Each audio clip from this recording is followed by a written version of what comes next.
Baie welkom by nog 'n Woensdag woord. Dit is November. Dis chaos, dis besig, dis te mekaar, die kinders skryf eksamen.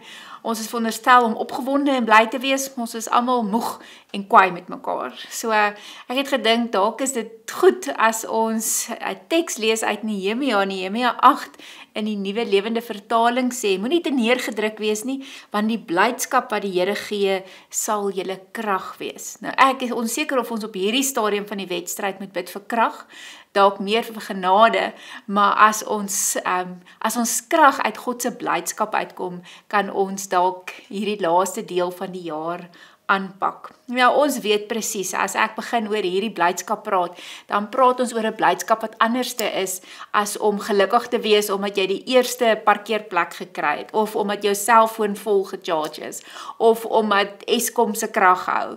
Dit is 'n ander tipe blydskap wat jou deurdra deur die dag en wat vir jou lekker maak om vanaand te gaan slaap.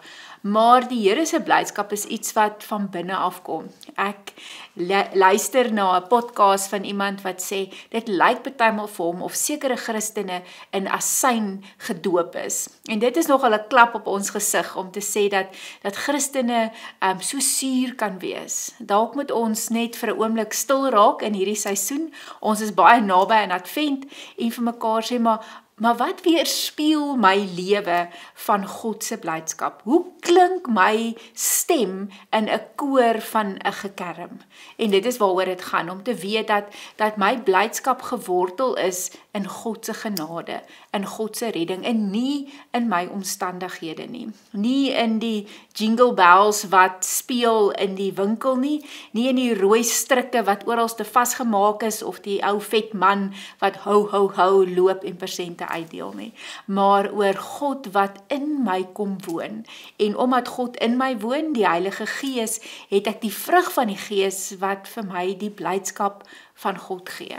En ek wil jou uitdaag om in hierdie tyd waar almal sê ek is moeg, ek is besig, die standaard antwoord te gee is ek is besig om my kop af te raak, om net so 'n paar tree terug te gee en te dink, is ek in asyn gedoop, of is ek deur God se liefde en sy blydskap geïnspireer om hierdie seisoen wat vir ons 'n getuienis is van wie God in die wêreld is, om dit so te kom uitleef. Mag ons krag in die blydskap van God wees. Nehemia wat in 'n wêreld instap, wat in mekaar getuimel het, niemand het hoop nie, kom uit ballingskap, alles het uit mekaar uitgeval. En Nehemia begin stadig maar seker hierdie mure opbou. Dalk is dit tyd dat ek en jy in 'n stikkende, deurmekaar wêreld die mure opbou en sê ons blydskap is in die krag van God. Kom ons sluit die oë. Here, ons leef in November maand en dis te mekaar en besig en dit voel vir ons of die wiele wil afkom. Ek bid dat ons wortels al dieper in u blydskap sal ingroei. En dat wanneer ons die vraag gevra word oor hoe gaan dit, waarmee is ons besig, dat dit is waar ons krag vandaan sal kry.